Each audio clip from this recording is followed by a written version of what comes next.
我一直在等待一天，等你满3岁的生日，通好写一张足长的批，将你粗粗手印伫我的腹肚内。甲出世了后，这3档的生命，有值得怀念的一点一滴拢写落来。每一个生命拢是上帝特别的恩赐。你是我头一个囝，无定嘛是唯一的囝。为你身上，我体验着奇迹，感受着万物互创造、生团交替的奥妙。你是为我的身躯分出去的骨肉，嘛是一个独立的新主体。我伫你幼稚的时，为你备办将来的宴席，陪你行一段人生的路程，趁我去避要清楚。天主时，我就为你生命的起头留我记录。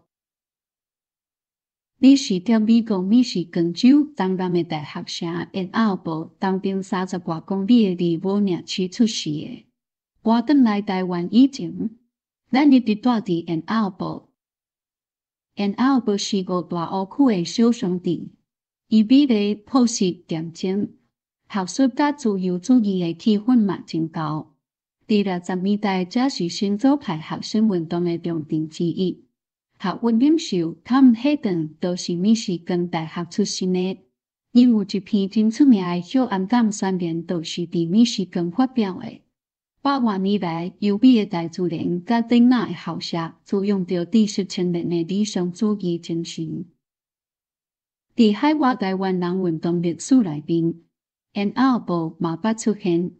70年代初期，台独前辈彭明敏为澳洲走去美国迄阵，都是大生住伫遮。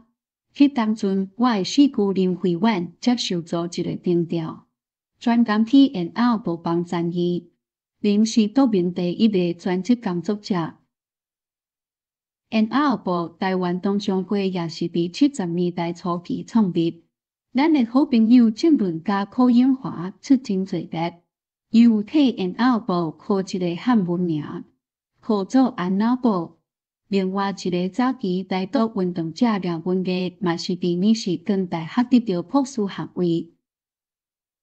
1981年，陈文成事件惊动海内外，但是密西根大学统计学博士，伊的指导教授捌学罗伊是天才，日后可能会得到诺贝尔奖。想袂到伊互校分绕白夜拍摄报告。1981年7月7日，伊头一摆带某囝转去台湾，就互特务先囚暗杀。迄阵伊的孤囝拄则独坐。陈文成的悲剧刺激着侪台湾人觉醒，毋过甲伊关系密切的安奥堡却对伊过身后打着白色恐怖。一直到1988年的年尾，才有一阵台湾留学生甲这张禁片拍破去。成立密西根台湾同学会，即马这个同学会已经发展做伫美国上活动的一个留学生团体。伊的生源学业完成了后，陆续倒转来台湾，